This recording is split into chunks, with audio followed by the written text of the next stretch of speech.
आज एकदम सोप्या पद्धतीने दाल आणि बाटीची रेसिपी पाहणार आहोत। एकदम इझी आणि हेल्दी अशी रेसिपी आहे। तर सोबत दालची पण रेसिपी पाहणार आहोत।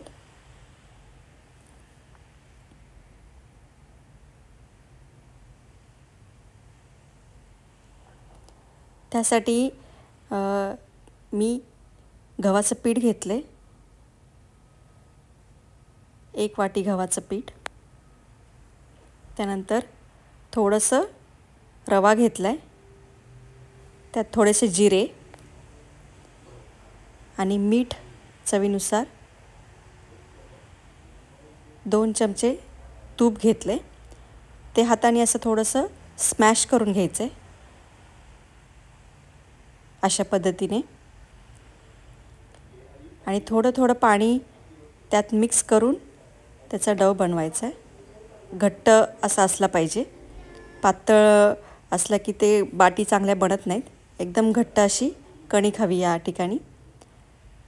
त्यानंतर बाटीसाठी मी अशा पद्धतीने थोडासा आकार देऊन परत त्याचा गोल बनवला आहे। त्याला असं एकत्र करायचं आहे हलक्या हाताने, आणि परत थोडंसं प्रेस करायचं, आपली बाटी तयार। आणि वरच्या बाजूला चाकूनी मी अशी थोडासा एक सुरीनी रेष दिलेत, त्यामुळे दिसायलाही छान दिसते आणि वाफवलीही जाते। आणि आप्पे पात्रामध्ये मी 1 चमचा तूप सोडले आणि यामध्ये ते बाटी ठेवलेत। या ठिकाणी गॅस बारीक करायचा आहे, नाहीतर मग कच्चे राहतात बाटी आतून। थोडासा वेळ जातो पण चांगले भाजले जातात।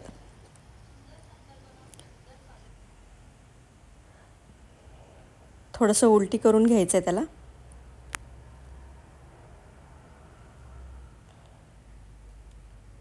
आता दालसाठी मी मुगाची डाळ घेतली आहे, सगळं समप्रमाणात, फक्त हरभऱ्याची डाळ थोडी कमी घेतली आहे।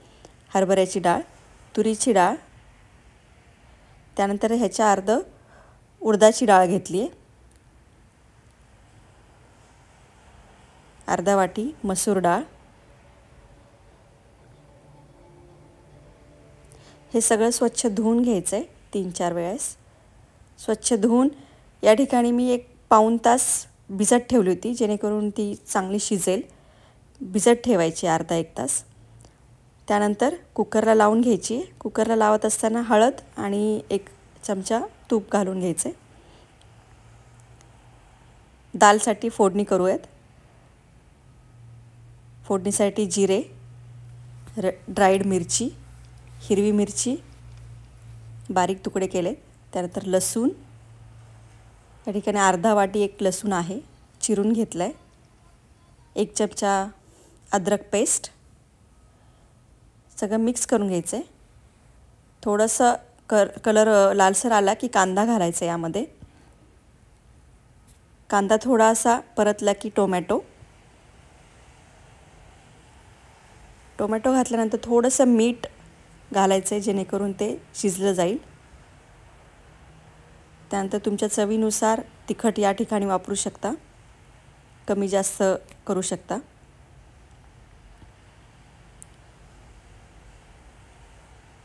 छान असा कलर आल्यानंतर त्यामध्ये आपण वरण हाटून यामध्ये मिक्स करायचं आहे।